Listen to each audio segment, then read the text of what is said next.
아멘. 형제님 기도 말씀처럼 오늘도 레위기 14장 말씀을 통해서 우리가 근본적으로 태생에 타고난 문둥병 병이유를 복용하고 있다가 잠복기를 지나면 교만한 영이 들어와서 격동시킬 때 문둥병으로 발병하는 그런 자신들의 상태에 대해서 지금까지 많은 말씀을 들려주셨고, 오늘 레위기 14장에서 이제 그런 병으로부터 치유를 받은 사람이 제사장에게 예물을 갖다 드리고 결례를 행해서 완전히 전신이 건전해진 사람으로 인정을 받는 말씀으로 오늘 마무리 시간을 갖고자 하는데, 이런 말씀을 통해서 우리도 주님의 그 치유하시는 손길이 형제 자매님들에게 각각 다 필요대로 임하셔서 병진전 자체를 제거하시고 다시는 교만한 영에 의해서 미혹당하고 또 넘어지는 일이 없고 주님만을 바라보고 끝까지 잘 달려갈 수 있도록 길을 지켜주시며 붙잡아 주실 기회를 기도합니다. 아멘. 아멘. 시간을 요약하기 위해서 이 내용이 너무 많기 때문에 자료를 해드렸으니까 바로 자료 말씀을 읽도록 하겠습니다. 내가 먼저 한 단락을 읽고 우리 지체들이 또박또박 한 단락을 읽고 이렇게 읽어나가도록 하겠습니다. 정결함을 받을 나병 환자는 그의 속에서 나오는 죄와 죄들을 깨끗하게 하기 위한 제물을 드려서 7일 동안 속죄할 필요가 있습니다.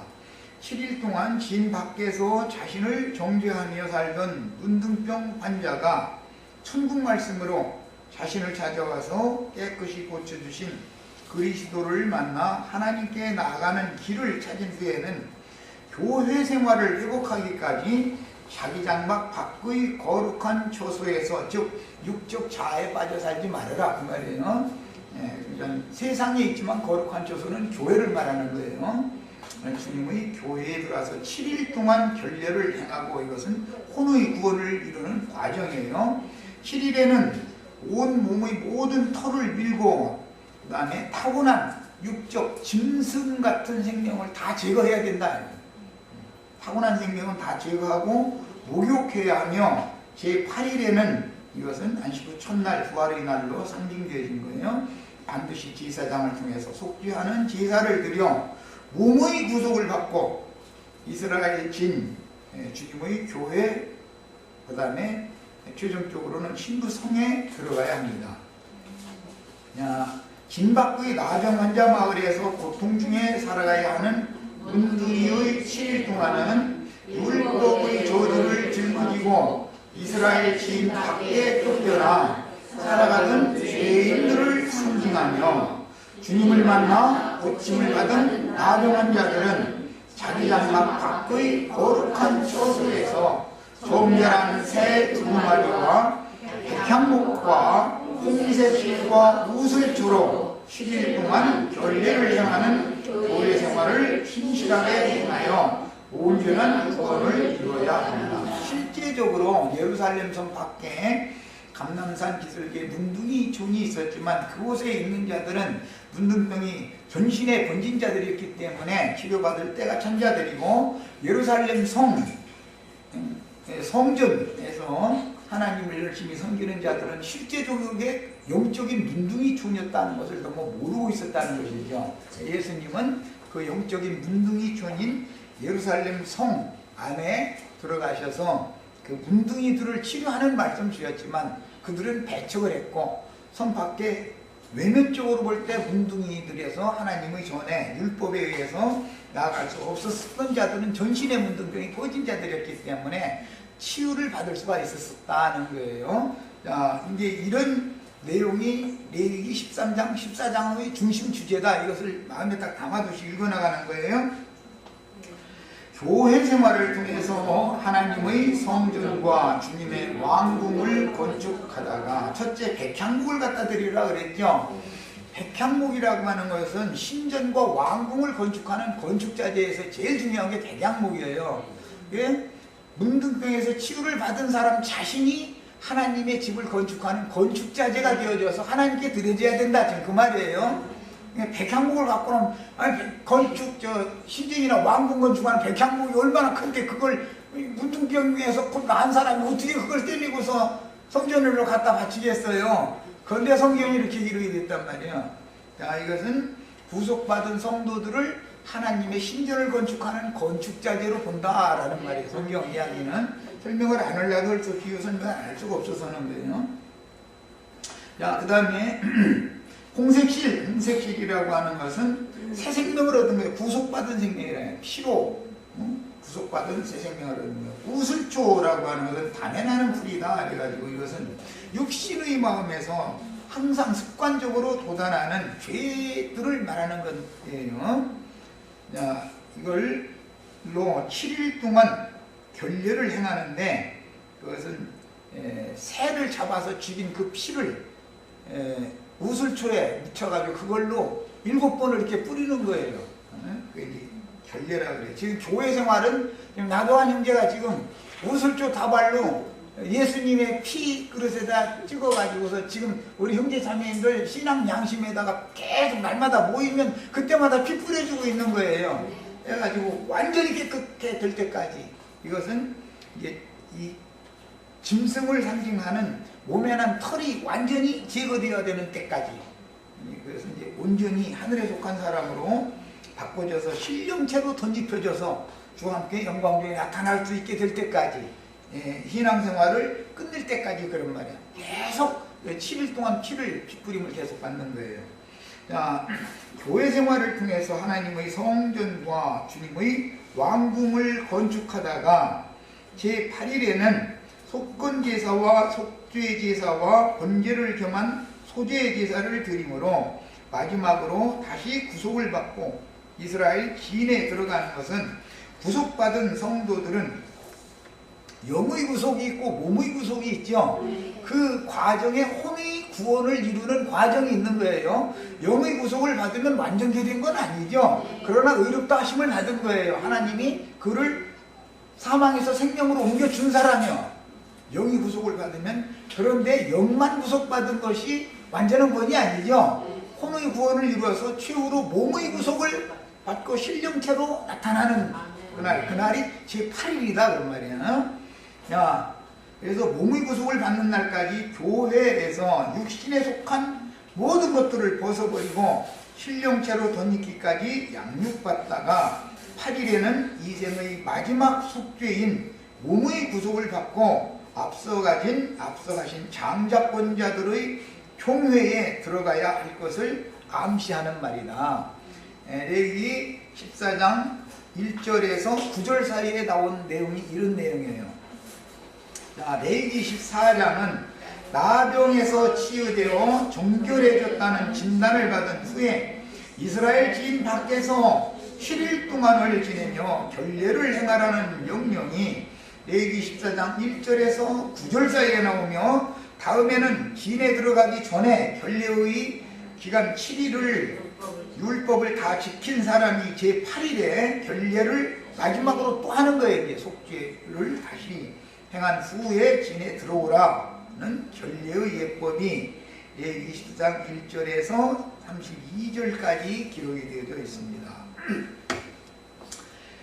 그리고 레위기 14장 33절에서 57절, 현재 레위기 14장의 마지막 단락이에요. 여기에는 가나안 땅에 들어간 후에 집에 나병이 발한 경우를 어떻게 할 것이냐를 기록한 거예요.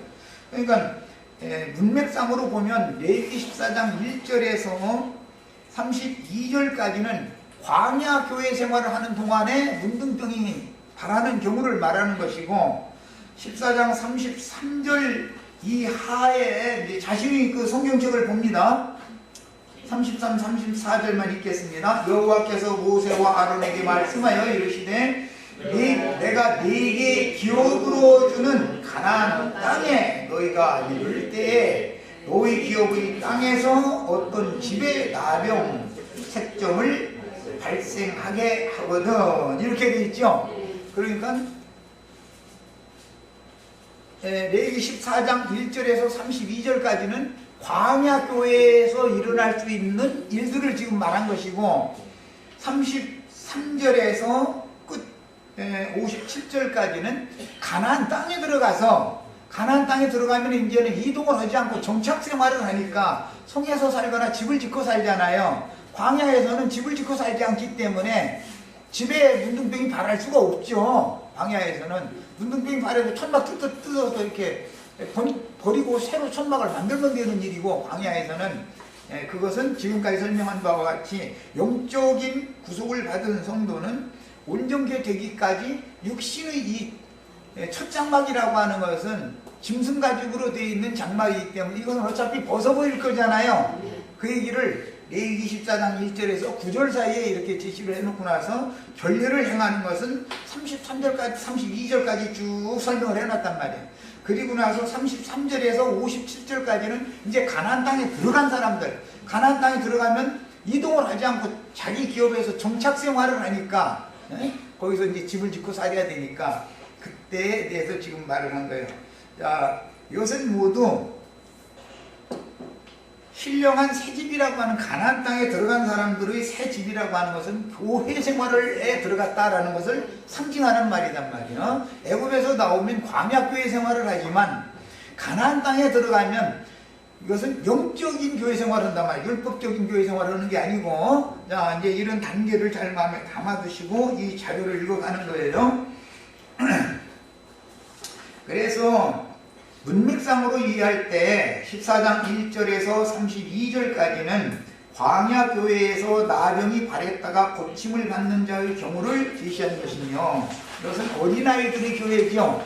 고린도 교회처럼 육신에 있는 어린아이들의 교회에 주시는 말씀은 레위기 14장 1절에서 32절까지 있다 그런 말이에요. 자, 장자권자들, 장성한 자들의 교회는 33절에서 57절까지 두 번째 단락에 있는 거예요. 지금 내가 설명하는 말을 잘 마음에 담아 두셔야 돼요. 교회 생활이 다 똑같은 게 아니다 그런 말이에요. 자, 그 다음에 힘이 미치는 자는 이제 장로들을 말하는 거예요. 힘이 미치지 않는 자들은 집사들이라고 그러는데, 그러니까 기름 부음을 다시 하는 거예요. 제사장 위임을 지금 실제적으로 속건제물의 피를 오른편 귀와 오른편 엄지손과 오른편 엄지 발가락에다가 바르고 그 다음에 또 관유도 또 그렇게 바르고 그 다음에 머리에다가 남은 관유를 또 갖다 발라주고 이렇게 하는 것은 제사장 위임할 때, 율법 제사장 위임할 때 그렇게 했죠. 그랬는데 또 다시 이렇게 하는 것은 신약의 예수님이 실제로 이제 영적 제사장을 위임하는 것을 지금 말한다 이런 말이야. 이 사람들은 다 문둥병에서 고침을 받은 사람들이나 영적 제사장으로 위임을 받을 수 있다 그걸 말하는 거예요.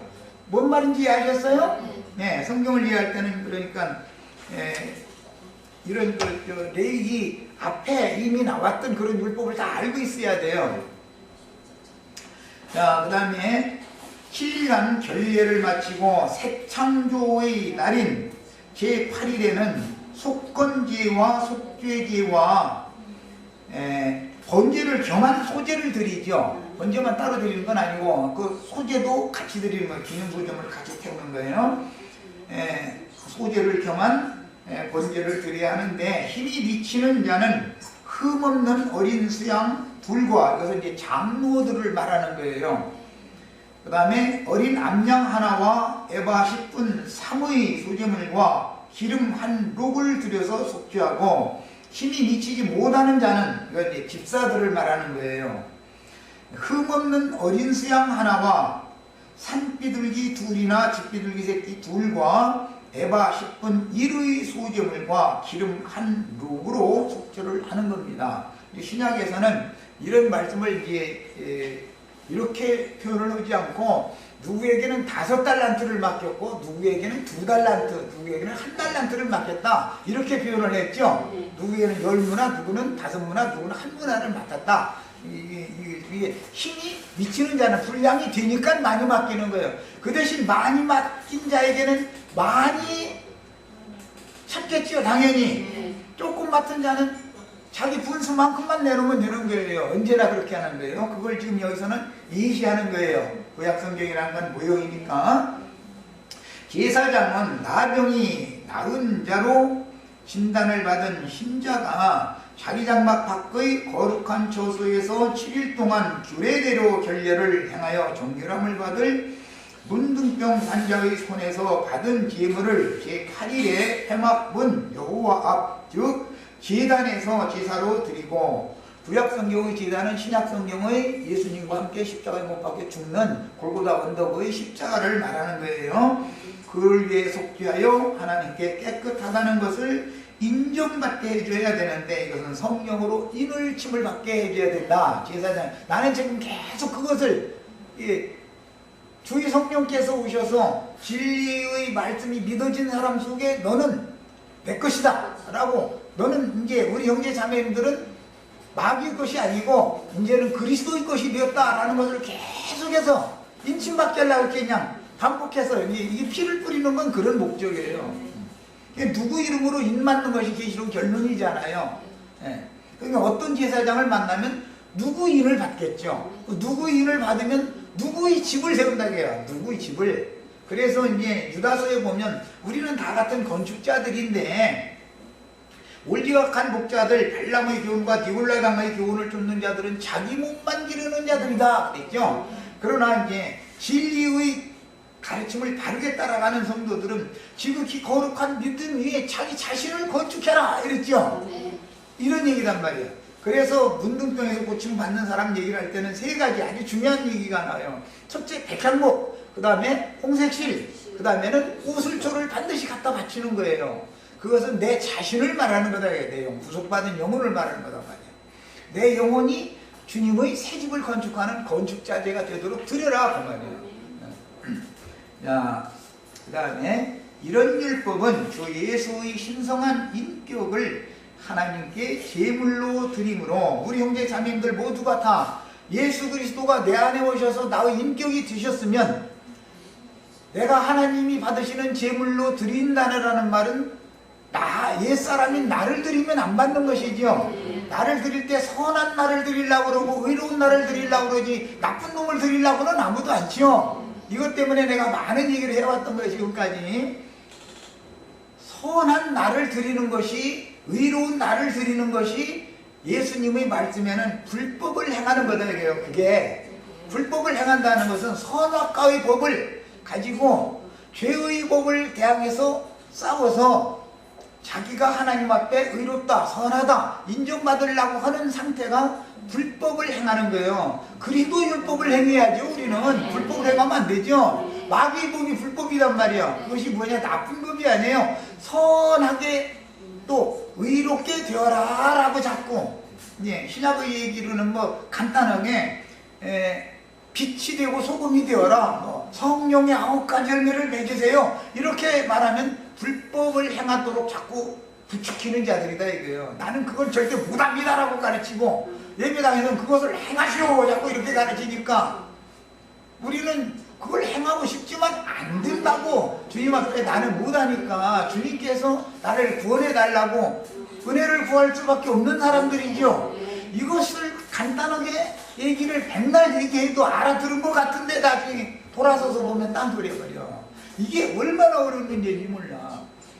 마귀의 그 위선적인 선, 악을 아는 지식이 그 마귀의 법이 되어져, 그게 이제 율법인데, 그게 그 선한 법으로, 선한 율법으로 하나님의 법을 계속 행하려고 그러는데 실제로는 죄의 법에게 끌려가죠. 이것을 반복해가면서도 이 말이 계속 인정이 안 되고 한다는 것은 그래도 나는 저 사람보다는 조금은 낫지. 내가 지금 오늘부터 뭔가 결심을 해서 조금 바꿔줘야지. 자꾸 이렇게 하는 것이 이게 불법을 행하는 것이다.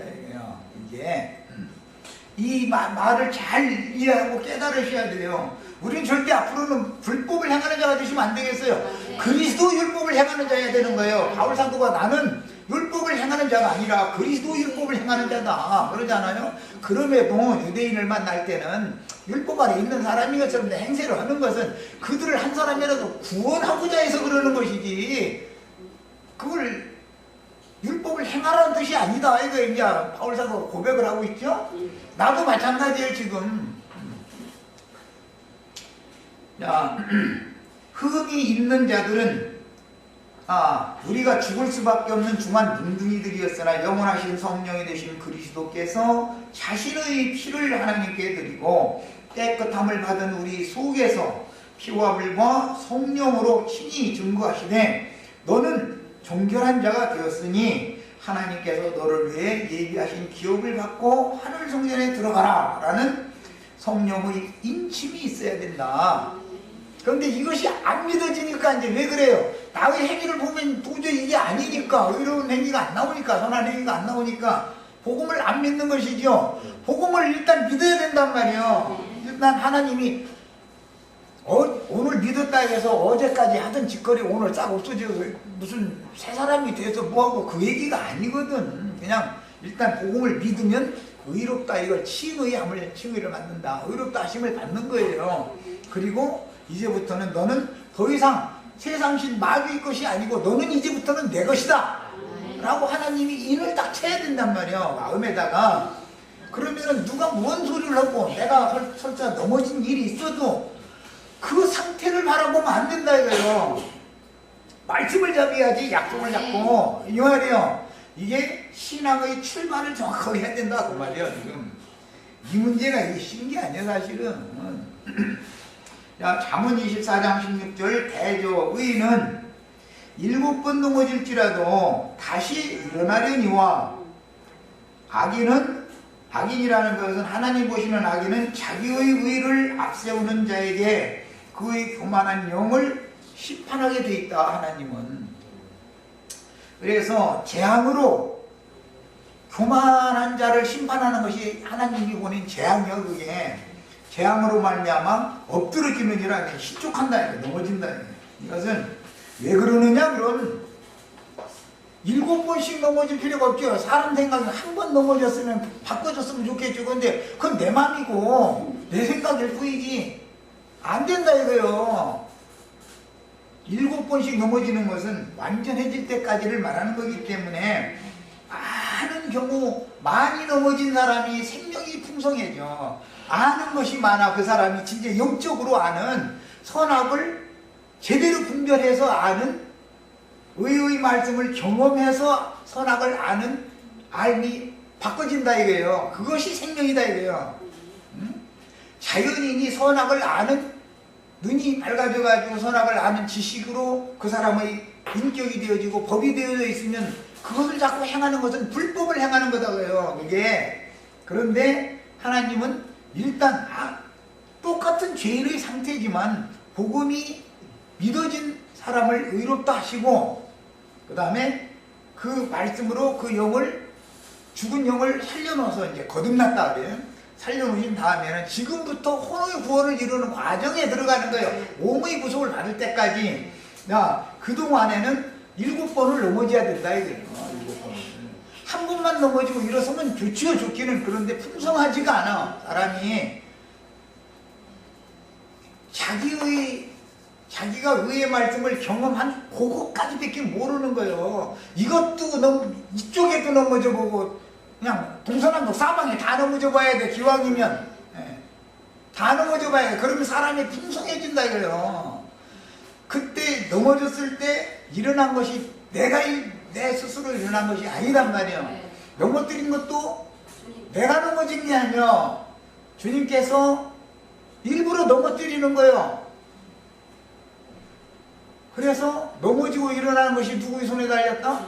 그 주인의 손에 달린 것이 아니냐. 그러므로 너희는 사람 넘어진 거 보고 함부로 판단하지 말아라. 그래서 많이 넘어지면은, 아이고 저 예수 믿은 지가 10년이 지났다는데 정모양요 이렇게 하면은 그 손가락질한 것 때문에 자기가 넘어지게 돼 있어. 하루도 못 가서 넘어져. 그렇게 돼 있어. 그런데 자기가 넘어지면은 이제 창피하니까 감춰. 남이 넘어지면은 드러내. 이것이 종교인이다 이거. 이런 사람들이 예루살렘 성전에 거하고 있었는데 실제로 영적으로는 그들이 문둥이 존에 있는 사람들이고, 그들에 의해서 문둥이들이라고 예루살렘 성전에 들어가지도 못하고 감람산 깃을 그 문둥이 손에 옹기종기 보여서 근근하게 살아가던 사람들은 문둥병이 온전히 퍼져버려가지고 도저히 가망 없는 사람들이면 그들을 위해서 치료자로 오셨다 그런 말이에요. 이해하셨죠? 이게 신약 복음이에요. 이 말이 이해가 안 되면 불법을 행하는 것이 뭐고 그리스도의 복을 행하는 것이 뭔지 이걸 설명할 수가 없어. 문둥병 고치는 얘기 맨날 문자대로 내가 가르쳐도 소용이 없기 때문에 이렇게 많은 시간 들여서 이 성경 전권에 대해서 이해를 시켜드린 거예요. 흠이 있는 자들은 흠 없는 어린 수양 둘과 암양, 힘이 있는 자들은 그 이제 장로들 집사들이에요. 암양 하나를 드리는데 이런 율법은 주의 복음을 증거하고 가르치는 은사를 받은 장로들에게 적용되는 말씀이며 비둘기로 드리는 자들은 힘이 없는 자들은 비둘기로 드리게 돼 있죠. 그런 자들은 장로들을 동역하여 하나님의 사업을 동역할 집사들에게 적용하는 말씀이지만 사실은 신약에서는 모든 성도들에게 양면 적용을 다 하는 거다. 신약에서는 모든 성도들이 다 제사장으로 기름 부음을 받죠. 모든 성도들이 깃뿌리와 손과 발에 핏뿌림을 받고 그 다음에 관유도 또 그 핏뿌림 받은 자리에 관유도 이중으로 겹쳐서 또 받고 그 다음에 머리에도 율법 제사장의 머리에만 기름을 발라주는 게 아니고 신약에서도 기름을 또 발라준단 말이야. 이중으로 이것은 신약의 복음의 제사장들을 위임하는 말씀이기 때문에 모든 성도들에게 다 적용되는 거예요. 우리는 다 제사장들이에요. 그러니까 이제 다만 은사가 다르죠. 이제 은사가 첫째는 사도요, 다음에는 선지자요, 다음에는 복음을 전하는 자요. 서는 이제 뭐 병 고치는 은사, 뭐 은사, 방언하는 은사, 뭐 이제 은사들이 쭉 나가요. 그러니까 교회에 모이는 성도들은 다 같은 직분을 행하는 것은 아니다 이 말이에요. 그 사람의 분량과 은사를에 따라서 하나님이 장로를 그렇게 쓰시려고 그렇게 장로를 해놨으니까 그럼 이제 장로의 직분 행한다 해서 그 사람이 온전한 구원을 받았다 그런 말은 아니다 이거예요. 그 사람만 온전한 구원에 이른 게 아니에요. 알 수 없는 거예요. 그거는. 그래서 말씀을 가르치는 자는 자기가 가르치는 말씀으로 자신을 먼저 구원을 하는 거예요. 자기 자신을 먼저 가르쳐야 되는 것이고 가르침을 받는 자는 가르침을 받는 말씀으로 자기 각자의 구원을 또 이루는 거예요. 이것이 하나님의 법칙이요. 자, 그 다음에 하나님이 보시는 의인이라는 것은 영의 구속을 받은 이후로 넘어지지 않는 사람이 아니고 여전히 연약함으로 인하여 자주 이건 이제 7번 넘어진다 그랬는데 넘어졌을지라도 자기의 육적 자아를 앞세우지 않고 끝까지 믿음을 지키고 그리스도의 은혜에 의지하는 신앙으로 다시 은혜를 회복하여 또 일으킴을 받아서 생명이 풍성해진 사람이 온전한 사람이다. 성경의 구원을 잘 이해를 하셔야 돼요. 예배당에는 이런 걸 가르치지 않기 때문에 저 예배당 오면 당신 구원받았다 잃어버리기 때문에 구원이 뭔지도 몰라. 구원이라는 것은 하나님의 형상이신 예수 그리스도의 형상과 모양으로 만들어지는 걸 말하는 거예요. 자, 이 말은 예배당에 나오면 오늘부터는 어제까지 10번 죄를 졌는데 오늘부터는 죄가 없어졌다. 죄를 이제 안 짓는다. 그 말이 아니고 넘어지는 것을 동일하게 넘어져도 그 넘어짐이 오히려 그의 생명의 풍성에 도움이 되게 한다 이런 말이에요. 세상에서는 넘어져도 툴툴 털고 일어나면서 지심으로 일어나면서 뭐라 그러냐 죄 없는 놈이 있으면 나오라 그래 이러죠. 그 생각을 버리지 못하는 구원과 상관없는 사람이다 이거예요. 넘어졌다가 주님이 일으키셔야 그래야 은혜를 구하게 돼 있어. 은혜를 자꾸 더 해야지요. 그죠? 믿음도 더 해야 되고 은혜도 더 해줘야 되는 거예요. 네? 그래서 믿음으로 믿음에 이른다. 은혜에 의해 은혜를 넣어라. 이렇게 신약 성경은 의도적으로 그렇게 기록을 하는 거예요. 한 번 은혜를 받았고 한 번 믿었으면 끝이다. 이렇게 하질 않아요. 믿음으로 믿음에 이르게 한다. 은혜 위에 은혜를 넣어라. 주여 우리에게 믿음을 더하여 주소서. 우리가 은혜를 더 구합니다. 자꾸 이런 내용이 신약 성경의 내용이다. 그러니까 뭐가 한번 믿으면 뭐가 다 되고 이 얘기를 말하는 게 아니다. 인제사 신앙의 입문에서 출발을 한 얘기지. 그 사람을 믿은 사람은 믿음대로 주님이 약속의 신부성회까지 그를 데려갈 거라는 약속이 있으니까 다만 그 과정에서 7번을 넘어진다. 7번을. 7번 넘어지면 넘어졌다 일으키심을 받은 만큼 사람이 풍성해진다 이거예요. 생명이 풍요로워지는 것을 구원이라 그러는 것이지 무슨 종교적으로 결심을 해서 나쁜 생각을 오늘은 어제 6번 했는데 오늘은 4번 맞는다. 그것을 구원이라고 하지 않는다는 말이요. 이것은 내가 수듯이 지금 외치고 있는 중이요. 충분히 이해하셨죠? 복음을 정확하게 알아야 돼. 그래서 복음은 생명을 풍성하게 부어주셔서 생명을 얻되 풍성히 얻은 약물이들이 사람이 생명으로 풍성하게 되는 거예요. 생명의 수가 풍성해진 사람한테는 세상 없는 종교인도 못 당하는 거예요. 정치적인 권력을 가진 사람도 생명이 풍요로운 사람 앞에는 당할 수가 없는 거예요. 무슨 재주를 당해. 경찰력, 군사력 가지고 있다 해가지고서 아무것도 아닌 어떤 사람 세상을 완전히 초월해버리고 정말 그가 뭔 생각하고 말하고 뭐 하는 소리를 들어보면은 자기가 전혀 들어보지도 못하고 생각지도 않은 너무 깊이 있는 말, 폭이 넓은 말, 그의 생각이 하늘같이 높고 그의 마음 씀씀이가 바다보다도 더 넓은 이런 사람 만나면 대통령이고 왕이고 소용없어. 권장무대 스승으로 모실 수밖에 없는 거예요. 이렇게 되는 사람을 말하는 거예요. 이게 구원이라는 거예요. 이해하셨어요? 딴 얘기 이제 하시면 안 돼. 자꾸 딴 생각하시면 안 돼.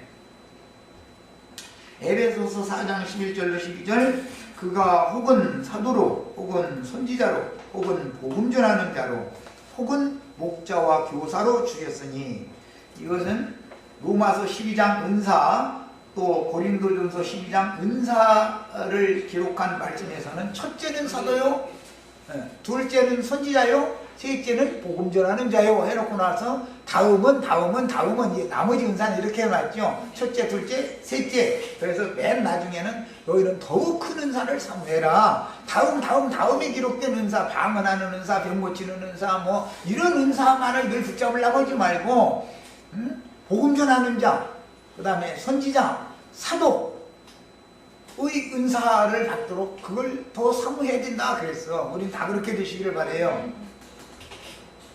자, 그 다음에 주의 말씀을 맡은 은사자들은 수양 2를 드림으로 자기 자신을 정결함 받고 암양 1마리와 소재물을 번제로 드리서 몸을 세우는 일로 그리스도의 몸을 세우는 건축자로 온전히 헌신하며 다른 은사를 맡은 집사들과 성도들은 어린 수양 하나를 속건제물로 드리고 비둘기 새끼 2를 신에 미치지 못하니까 비둘기 새끼 2를 드리게 하나는 속죄물로 하나는 번제물로 드려서 주님이 맡긴 영적 다른 은사들을 행하지만 여전히 우리는 자기 몸만 기르는 사역을 하는 것이 아니라 그리스도의 몸을 세워야 된단 말이야.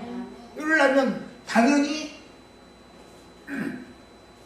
서로 머리이신 그리스도께 붙은 뼘마디와 힘줄을 통해서 공급을 받아가지고 연락하고 상업해서 사랑 안에서 스스로 하나님의 집을 세워야 된다는 말이에요.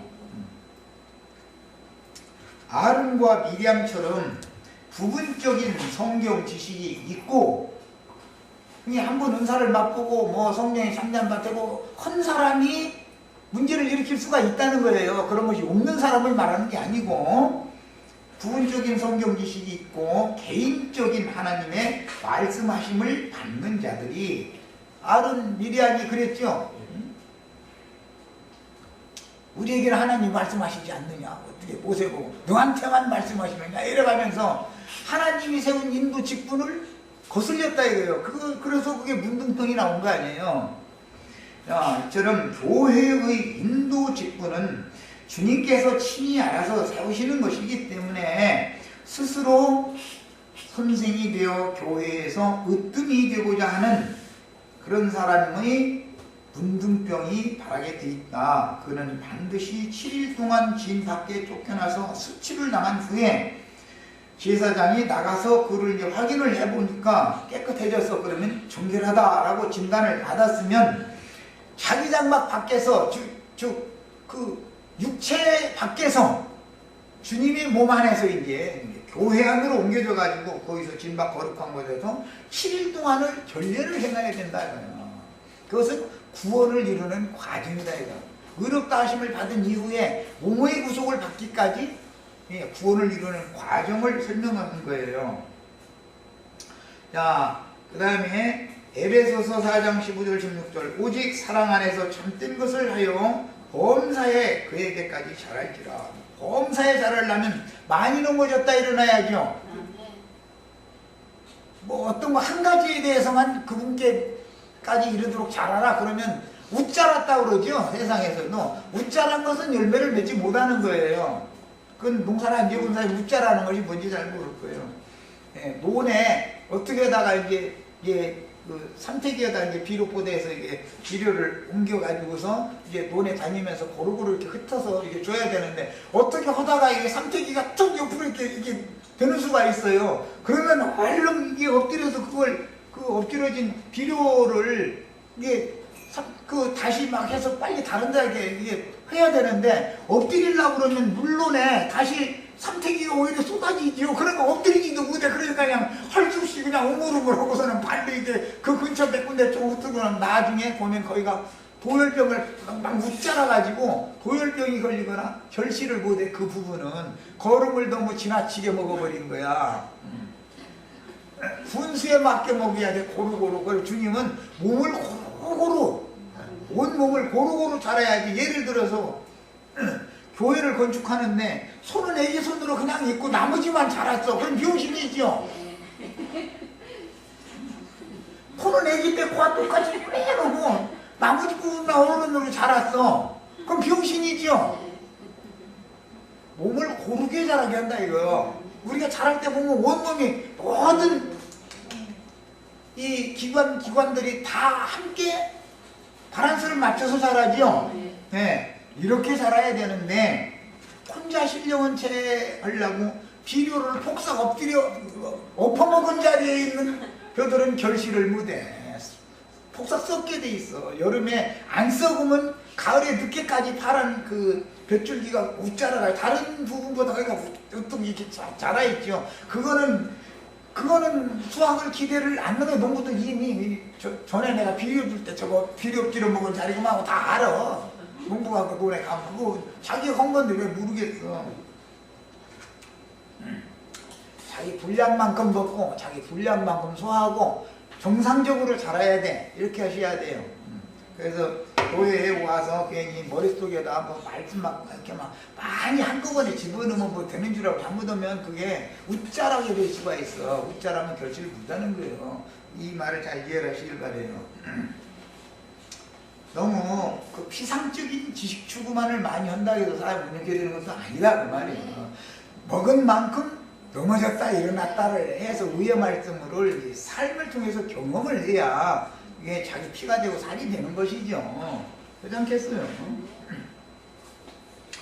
자, 그래서 범사에 그에게까지 자랄지라. 그는 머리니 곧 그리스도라. 그에게서 온 몸이 각 마디를 통하여, 마디라는 것은 머리신 그리스도께로부터 목뼈가 허리뼈보다 약간 가늘죠. 그렇지만 목뼈 사도들이 맨 먼저 딱 거기가 붙어 있어서 그 다음에 등줄기 뼈가 있고 굵은 뼈가 있고 그 다음 뼈가 있고 그 다음 뼈가 있고 이렇게 하나님이 질서대로 이걸 세운다 이거예요. 그래서 에스겔 그 37장 47장이던가 37장에 보면은 그 나뒹굴고 있던 마른 뼈들이 하나님의 사자가 배언을 하니까 제 자리에 딱딱 가서 제 자리의 순서대로 다 들어맞더라는 거잖아요. 그래가지고 그 다음에 살이 펴지고 맨 나중에 가죽을 펴서 이렇게 세웠는데 하나님의 큰 군대가 되었다 그랬어요. 이렇게 건축이 되는 거예요.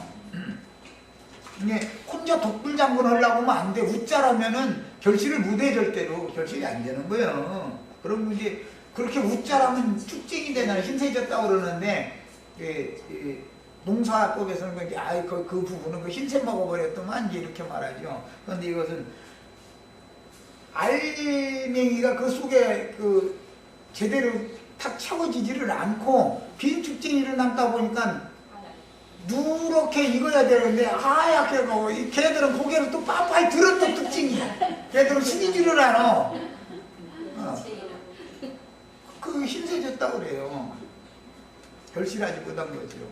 죽정이는 전부 타장바당에서 따로 모아가지고서 불태우잖아요. 타장바당에서 다. 그건 불태우는 데나 소용이 있어. 사람 먹는 데는 소용이 있는 게 아니니까. 이렇게 되면 농사 헛진 거지 뭐. 사람이 영적으로 교만하면 이렇게 되는 거예요. 그 다음에 질서의 하나님이 교회 중에 직분을 세우시면 반드시 질서정연한 몸의 뼈대가 제자리에 들어 맞추어지므로 손가락 끝뼈가 내가 목변으로 오겠다고 내가 등변으로 오겠다 하면 그게 질서를 하나님의 질서를 아는 사람이요 교만방자한 사람이요 자기의 지위를 벗어나려는 교만한 영에게 스스로 속으면 문둥병이 발하게 되는데 그 특징은 진리의 가르침을 거부하고 다른 교리들을 이것저것 혼잡하게 받아들여서 이게 비료가 엎질러진 거예요. 이게. 그 영혼이 혼잡해지게 마련이다. 그러므로 먼저는 우편, 듣는 것을 잘 들어야 된다. 맨 먼저 우편 뒷부위에다가 피를 바르고 그 다음에 기름을 바르는 거예요. 듣기를 잘 들어야 돼. 우편 그 다음에 엄지손가락. 뭘 만지고 붙잡는 것도 다른 교훈을 붙잡으면 안 되죠. 진리를 붙잡아야지. 그러잖아요. 그 다음에 우편 엄지 발가락 이런 것도 생명길로 행해야지. 자기 독선적인 길로 나가려고 하면 안 된다고요. 그래서 제사장으로 위임을 받으면 반드시 우편 뒷부리와 오른편 엄지손가락과 오른편 엄지 발가락에 피도 바르고 기름도 바르고 이렇게 하는 거예요. 이건 뭐 제사장 위임식 때 충분히 이게 여러 번 설명했으니까 오늘은 간략하게 넘어갑니다. 속건제의 피를 오른편 뒷부리와 오른편 엄지가락과 오른편 발가락에 뿌림받는 이런 위치를 아셔야 돼요. 그 다음에 머리에 기름 바르는 위치도 아셔야 돼요. 이것은 언제나 제사장을 위임할 때 이렇게 했었잖아요. 동일한 일을 문둥병을 치료한 후에 이렇게 한다 이 말이에요. 이것은 신약에 예수님이 오셔서 제사장 직분을 사도들에게 선지자들에게 복음 전하는 자들에게 다시 맡기는 거예요. 우리는 모두가 다 신약의 복음의 제사장들이에요. 우리는 다. 자, 그 다음에 제8일에는 7일 동안 이런 이제 결례를 다 행하다가 제8일에는 하나님 앞에서 예물을 마지막으로 다시 드려서 속죄를 다시 해야죠. 힘이 있는 자의 속죄가 있고 힘이 미치지 못하는 자의 속죄가 있어요. 그런데 이것은 다 아까 설명한 것처럼 누구에게는 5달란트, 누구에게는 2달란트, 누구에게는 1달란트를 맡겨요. 하나님이 사람을 창조하실 때 지으실 때 그 사람은 그런 용도로 쓰시려고 그런 그릇으로 지어놨어요. 하나님의 큰 집에는 여러 가지의 그릇들이 다 있죠. 금 그릇도 있고 은 그릇도 있고 큰 그릇도 있고 중간 그릇도 있고 작은 그릇도 있고 아주 이렇게 있는 거예요. 그런데 다 필요하다. 이게 다 필요하다. 우리가 살림을 해봐도 알잖아 집에서. 그런 것이 교회를 건축하는 용도로 하나님이 그렇게 지었기 때문에 종제기가 대접 노릇하겠다고 덤벼도 안 되고 대접이 종제기 노릇하겠다고 해도 안 되지요. 대접에다가 간장 따는 사람은 없어요. 대접에다가는 국을 깔고 종제기에다가 간장을 딸고 소금을 거기다 이렇게 넣어놓고서 본인이 알아서 입맛에 맞춰 간맛 좀 먹으시오 이러지. 밥사발에다가서 간장 잔뜩 부어놓고서 이걸로 간 치세요 이런 사람은 그거는 그 살림할 줄 모르는 여자지. 그거는 그냥 뭐든지 질서대로 하는 거다. 뭐든지 교회 생활이 똑같다는 거예요.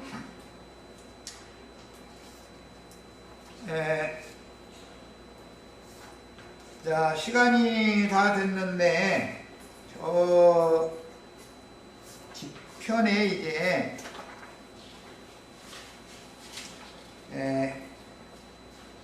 힘이 있는 자에 대한 이야기는 10번 항목까지 했고 11번 항목을 보겠습니다. 다 본인의 그 자료 중에 쭉 넘겨서 보면 11번 항목이 나와요. 그가 가난하여 이에 힘이 미치지 못하면 그 부분 찾아보세요. 거기를 읽어봅니다. 왜 힘이 있는 사람 얘기만 계속하면 안 되니까 힘이 없는 사람 얘기도 해야 되잖아. 한 달란트만 받은 사람도 구원을 받고 제사장 직무를 해야 되잖아요. 그러니까 이제 힘이 미치지 못하는 사람 이야기를 이제 지금부터 해야 되는 거예요. 그가 가난하여 이에 힘이 미치지 못하면 그는 흔들어 자기를 속할 속건지를 위하여 어린 수양, 흔들어라는 건 요제로 드린다 그런 말이에요. 위하여 어린 수양 하나와 소재를 위하여 고운 가루 에바 여기는 10분 1을 준비하죠. 힘이 있으면 10분 3을 준비하는 거예요. 기름 한 록을 취하는 거예요. 자, 이건 이제 다음 시간에 이 말씀을 이어나가도록 하겠습니다. 자, 여기까지 첫 시간 같습니다.